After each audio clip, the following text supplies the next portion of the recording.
오늘 이 시간 질그릇 속에 보배를 담아 라는 제목으로 하나님의 말씀을 증거하겠습니다.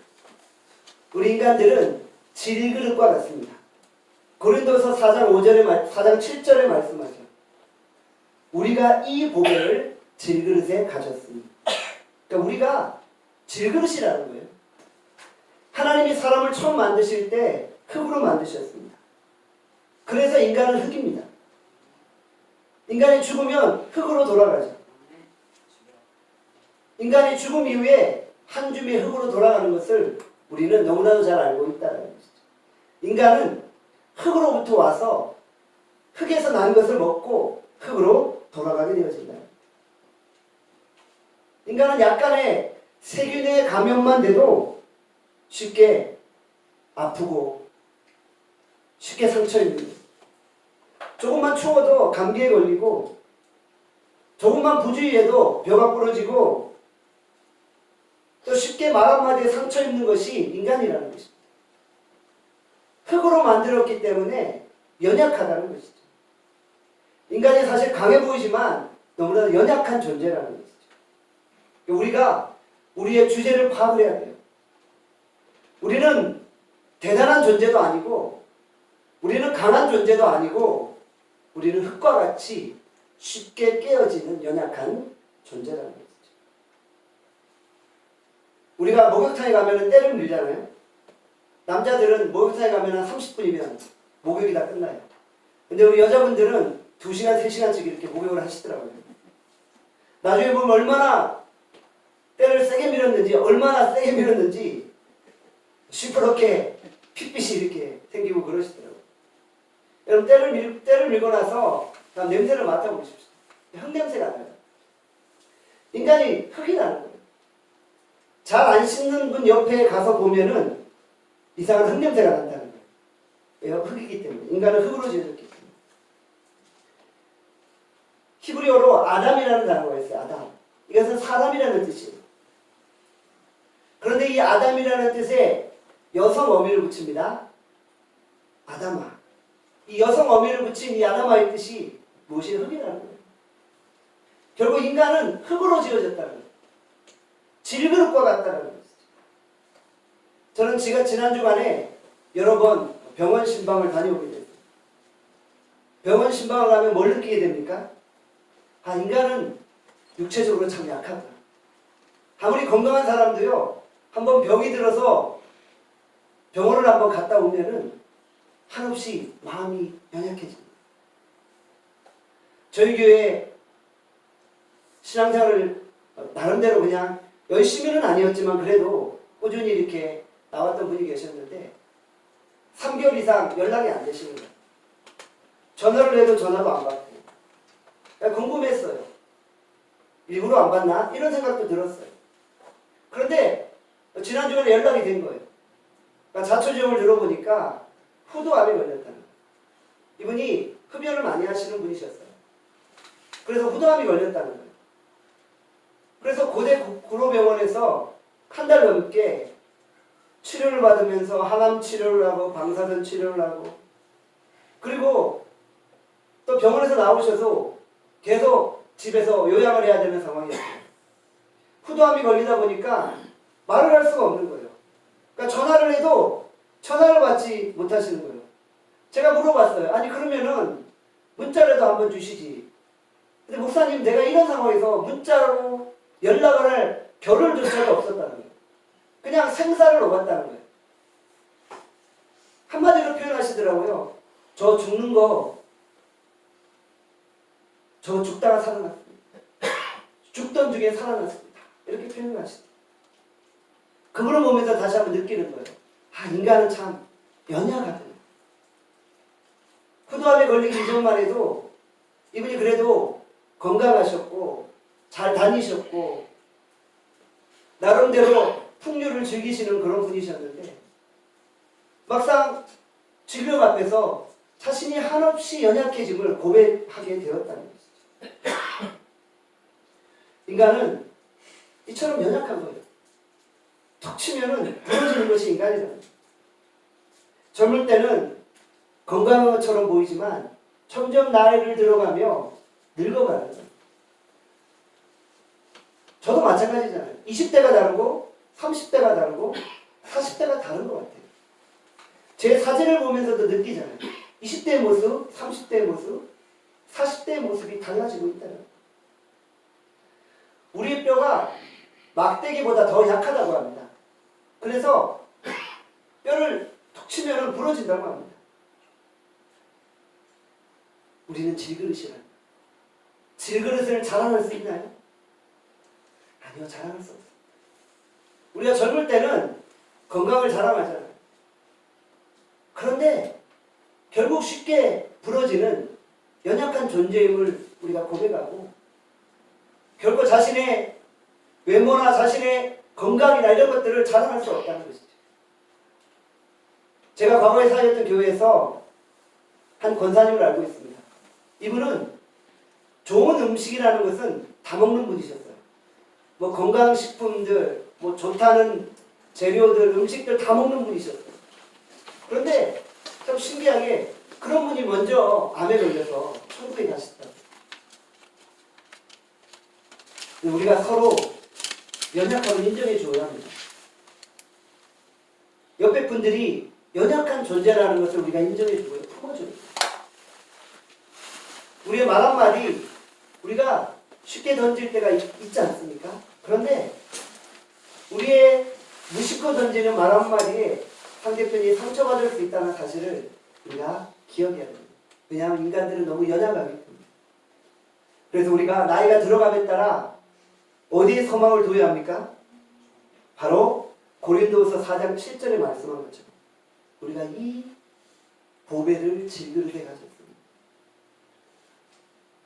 우리가 우리의 인생에 질그릇을 자랑할 것이 아니라 그 질그릇 속에 무엇을 담고 있느냐를 자랑해야 된다. 무엇을 담아야 한다고요? 보배를 담아야 한다. 질그릇에 무엇을 담느냐가 우리 인생을 결정한다는 거예요. 밥을 담으면 밥그릇이 되지. 국을 담으면 국그릇이 됩니다. 빵을 담으면 빵그릇이 되고 보화를 담으면 보화그릇이 되는 거예요. 반면에 그 그릇에 쓰레기를 담으면 쓰레기통이 되어버리는 거예요. 그렇기 때문에 우리는 내 질그릇을 자랑할 것이 아니라 질그릇이 너무나도 연약하고 쉽게 깨어지기 때문에 질그릇 속에 무엇을 담느냐를 자랑해야 한다는 것입니다. 담는 것입니다. 우리가 어떤 싸움을 벌려야 됩니까? 무엇이 가치 있느냐의 싸움이죠. 결국 무엇을 담느냐의 싸움입니다. 이것이 기독교의 본질이라는 것입니다. 그릇 싸움하는 것이 아닙니다. 내가 무슨 그릇이야? 이거 자랑할 수 없어요. 왜냐하면 그 그릇은 쉽게 깨지기 때문에. 외면의 싸움이 아니라 내면의 싸움이라는 것이죠. 지금부터 우리는 무엇을 해야 됩니까? 계속 담아야만 합니다. 무엇을 담아야 합니까? 보배를 담아야 됩니다. 보배가 무엇입니까? 바로 예수 그리스도라는 것입니다. 질그릇 같은 연약한 우리 인생에 보배 대신 예수 그리스도를 담아야 하는 것입니다. 예수 그리스도를 담고 복음을 담고 기도를 담고 사랑을 담고 헌신을 담아야 하는 것입니다. 링컨이 이런 말을 했습니다. 나이 40이 되면 자기 얼굴에 책임을 져야 한다. 그 이유가 무엇입니까? 나이가 40쯤 되면은 누구나 다 그릇이 낡아진다는 거예요. 한물 간 그릇이 되어버린다는 거예요. 그 다음부터는 그릇이 보이지 않는다는 거예요. 그릇 속에 담겨진 것이 보인다는 거예요. 40이 넘어가면 우리의 겉모습이 보이는 것이 아니라 우리의 내면의 모습이 밖으로 드러나게 되어진다는 거예요. 그 다음부터는 무엇이 담기냐의 싸움이라는 것입니다. 우리가 이 땅에서 어떻게 싸워야 합니까? 계속적으로 담는 싸움을 벌여야 한다는 것입니다. 교회도 마찬가지입니다. 교회는 그릇 싸움하고 건물 싸움하는 것이 아닙니다. 무엇을 담느냐입니다. 예수님이 말씀하셨죠. 예수님 눈앞에 예루살렘이 화려한 성전이 보이셨어요. 그런데 예수님은 그 성전을 향해서 뭐라고 말씀하셨습니까? 이 성전을 헐어버리라는 거예요. 왜요? 그 성전 안에서 장사치들이 장사하는 그 욕망에 빠져서 하나님의 성전을 더럽혔기 때문이에요. 눈에 보이기에 외모적으로 아무리 화려하고 웅장한 성전이라 할지라도 그곳에 무엇을 담느냐가 그 성전의 내면을 결정한다. 예수님 보시기에 예루살렘 성전은 거룩한 성전이 아니라 장사의 도구였고 도적들의 소굴이었다는 것이죠. 그래서 헐어버리라고 말씀하신 거예요. 오늘 한국교회가 외모 자랑을 하고 있어요. 웅장한 건물과 아름다운 인테리어로 교회를 장식하고 있어요. 그런데 그것이 진정 하나님이 기뻐하시는 것이 아니라는 거예요. 그 속에 무엇을 담느냐라는 거예요. 정말 그곳에 그리스도의 사랑을 담고 복음의 능력을 담고 기도의 능력을 담는다면 그것을 하나님이 기뻐하시는 거예요. 그러나 외모는 아무리 화려하고 웅장하고 아름다울지라도 그곳에서 분열과 다툼과 싸움과 인간의 욕심과 세속화가 자리 잡고 있다면 그것은 하나님이 기뻐하시지 않는 모습이라는 것이죠. 우리 나눔교회는 하나님의 말씀을 담는 교회가 되어지는 거예요. 우리 나눔교회는 기도가 넘쳐나는 교회가 되어지기를 원합니다. 우리 나눔교회는 주를 향한 찬양으로 충만한 교회가 되어지기를 원합니다. 우리 나눔교회는 선교하고 전도하는 교회가 되어지기를 원합니다. 하나님이 무엇을 담느냐를 통해 우리 교회를 평가하신다면 우리는 외형적으로 외모적으로 부족하다 할지라도 이곳에 모인 자들이 복의 대신 예수 그리스도로 충만하여서 하나님의 마음을 감동케 하는 그런 교회가 되어질 수 있기를 간절히 소원합니다. 시간이 지나면 지날수록 우리의 속을 가꿔야 한다는 것입니다. 나무의 능력이 어디 있습니까? 나무의 능력은 뿌리에 있습니다. 겉으로 보면 다 죽은 것 같습니다. 가지가 다 바싹 말랐고 잎사귀가 없어요. 그런데 뿌리만 살아있으면 그 나무는 산 나무입니다. 그러나 겉으로 보기에는 멀쩡해 보여도 뿌리가 죽으면 죽은 나무라는 것이죠. 바로 우리의 싸움은 내면의 싸움입니다. 하나님 앞에서 속사람이 강건해지고 우리의 내면이 풍성해지고 위로서부터 내려오는 하나님의 능력으로 무장하는 그런 믿음의 성도들이 되어지기를 바랍니다. 질그릇 속에 보배 대신 예수 그리스도를 담으면 어떤 현상이 일어납니까? 하나님의 능력이 나타나게 됩니다. 오늘 본문 고린도서 4장 7절에 말씀하죠. 이는 심히 큰 능력은 하나님께 있고 우리에게 있지 아니함을 알게 하려 함이라. 보배 대신 예수 그리스도를 질그릇 속에 담으니까 무엇이 나타난다고요? 심히 큰 능력이 나타나게 되어집니다. 우리가 찬양했습니다. 예수 이름은 세상의 소망이요 예수 이름은 천국의 기쁨입니다. 그 예수 그리스도의 이름이 구원의 능력이 있기 때문에 우리 속에 질그릇같이 연약한 우리 심령 속에 예수 이름을 담으면 우리를 통해 하나님의 능력이 나타나는 것입니다. 저는 여러분들을 통해 하나님의 능력이 나타나기를 원합니다. 여러분이 예수 그리스도의 이름으로 충만하여 하나님의 능력과 권능을 선포할 수 있기를 간절히 소원합니다. 이 능력은 우리에게서 나온 것이 아닙니다. 이 능력이 우리에게 있지 않음을 알게 하겠다고 말합니다. 이 능력은 우리에게서 나온 것이 아니라 위로서부터 내려온 것이라는 것입니다. 질그릇 속에 보배를 담으면 능력이 나타납니다. 이 능력은 우리에게서 나온 것이 아니라 하나님을 통해 온 능력입니다. 오늘 우리가 이 능력으로 충만할 수 있기를 소원합니다. 하나님의 능력이 나타나면 우리의 삶이 어떻게 달라집니까? 오늘 본문 8절에 말씀합니다. 우리가 사방으로 우겨쌈을 당하여도 쌓이지 아니하며 답답한 일을 당하여도 낙심하지 아니하며. 왜 그렇습니까? 왜 둘러싸였고 우리가 여러 가지 고난 가운데 있지만 우리가 이겨나갈 수 있습니까? 하늘 문이 열려있기 때문입니다. 원어적으로 보면 포도주 틀에서 포도주를 으깬다 이런 표현이죠. 우겨싸움을 당한다는 것이 포도주 틀에다가 포도주를 으깨는 그런 모습이에요. 바울이 포도주를 짜듯이 사방으로부터 많은 반대와 공격들을 받게 되었어요.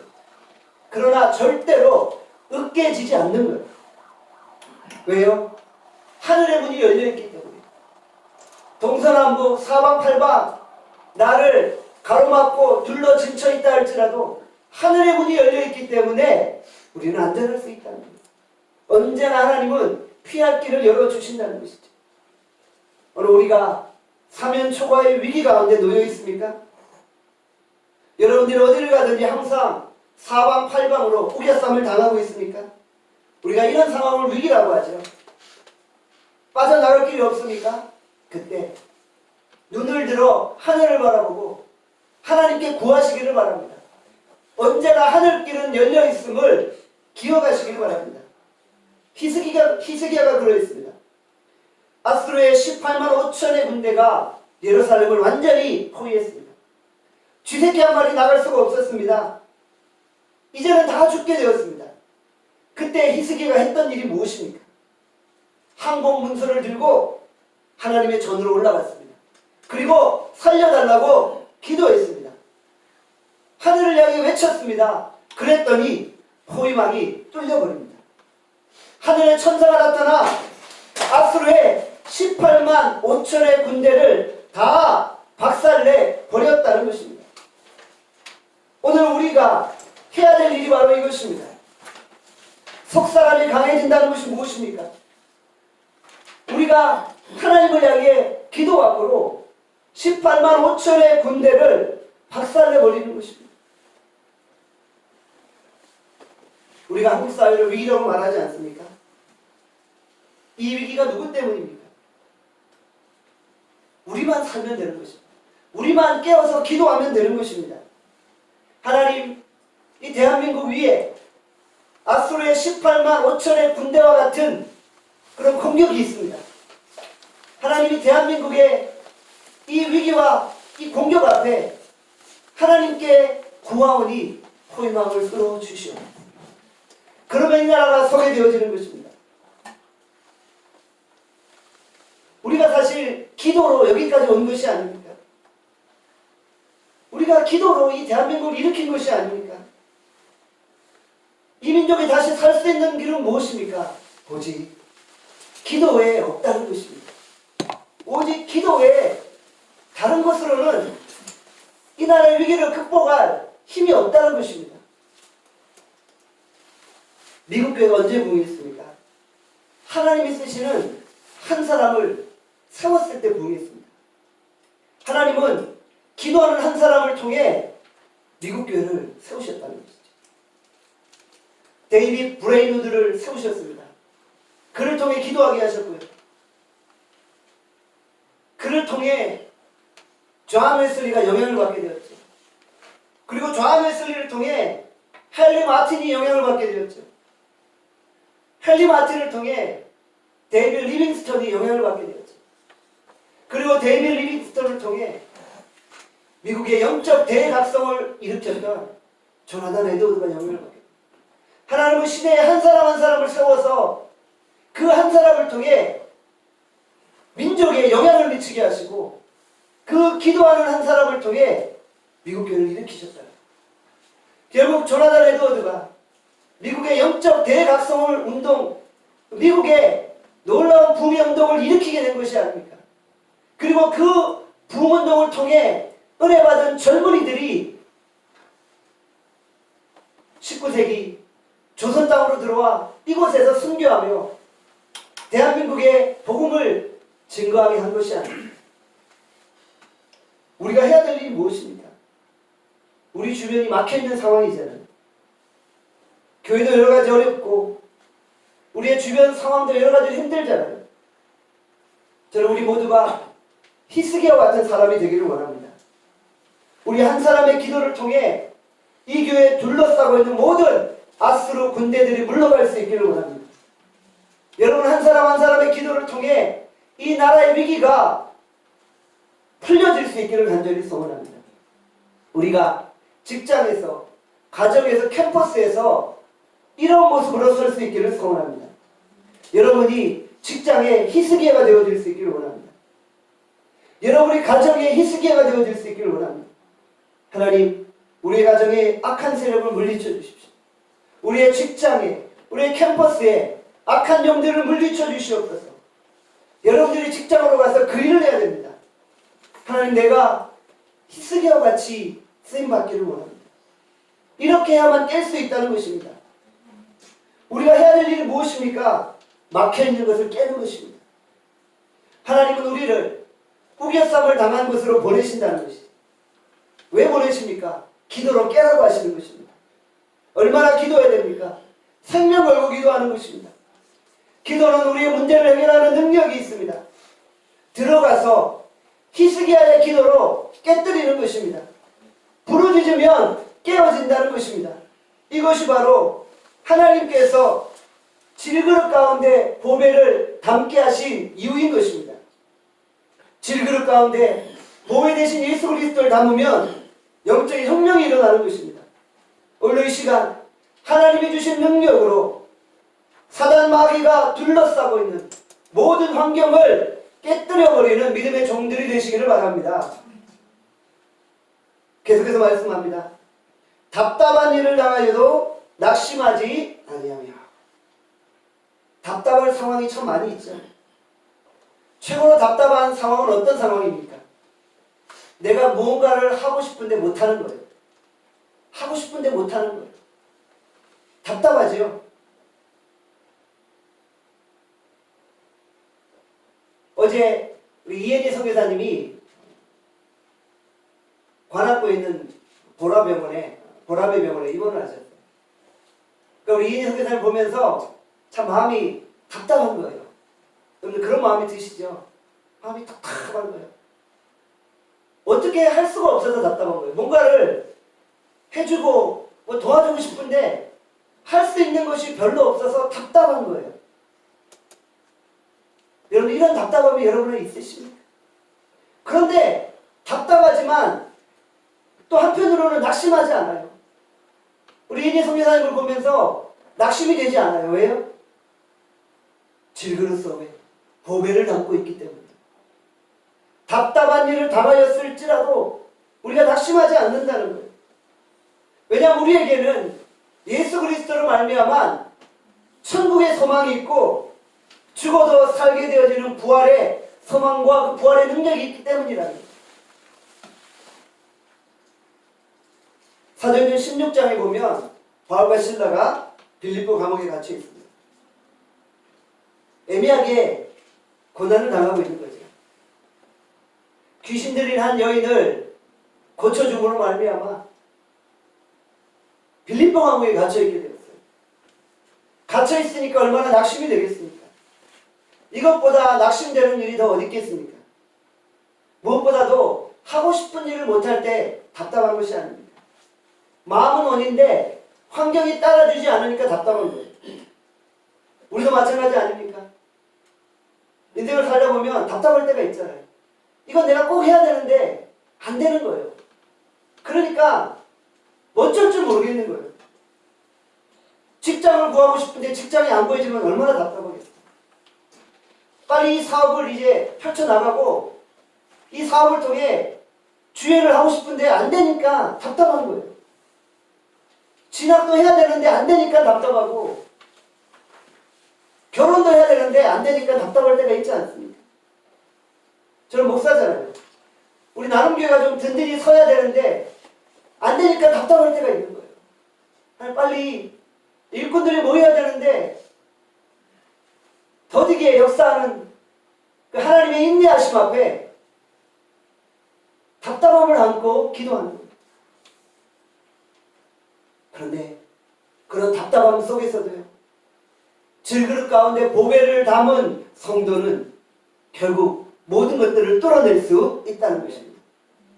그 답답함 속에서 참된 자유함이 있다는 것입니다. 빌립보 감옥 안에서 답답함에도 불구하고 바울과 신라가 기도하고 찬송하기 시작합니다. 그때 옥문이 열리고 착고가 풀리게 되었다는 것입니다. 우리가 해야 될 일이 바로 이것입니다. 우리 주변에 너무 답답해하는 분들이 있잖아요. 우리가 그들을 바라보며 해야 될 일이 무엇입니까? 기도하는 것입니다. 기도와 말씀을 들고 그들에게 나가는 것입니다. 기도와 말씀을 붙들면 묶였던 것들이 다 풀려지게 되었습니다. 기도와 말씀을 붙들면 갇혀있던 감옥도 열리게 되어지는 것입니다. 막혔던 모든 것들, 답답한 모든 것들을 하나님 앞에 기도와 찬송으로 풀어내시는 여러분들 되시길 바랍니다. 주님이 약속하셨습니다. 말씀과 기도를 붙들 때 풀어주시겠다고 약속하셨습니다. 오늘 우리가 이 약속을 붙들고 나가기를 소원합니다. 9절에 말씀합니다. 박해를 받아도 버림받지 아니하며 거꾸러뜨림을 당하여도 망하지 아니하고 핍박을 당해도 버림받지 않습니다. 나를 넘어뜨리려는 핍박과 공격이 있다 할지라도 두려워하지 마시길 바랍니다. 아무리 약한 마귀가 우리를 강력하게 공격해도 우리는 결코 넘어지지 않는다는 것입니다. 우리가 하나님의 말씀과 기도로 무장하고 있으면 된다는 것입니다. 하나님의 능력으로 무장하면 이길 수 있다는 것입니다. 그래서 하나님의 능력을 구해하는 것입니다. 능력만 있으면 나머지 모든 것들은 다 풀리게 되어진다는 것입니다. 우리가 때때로는 인생을 단순하게 살아야 합니다. 하나님과의 관계가 원만해지면 나머지는 다 풀리게 되어져요. 하나님과의 관계만 회복되어지면 위로서부터 능력이 임하게 되고 그 능력만 받으면 나머지는 슬슬 풀리게 되어져요.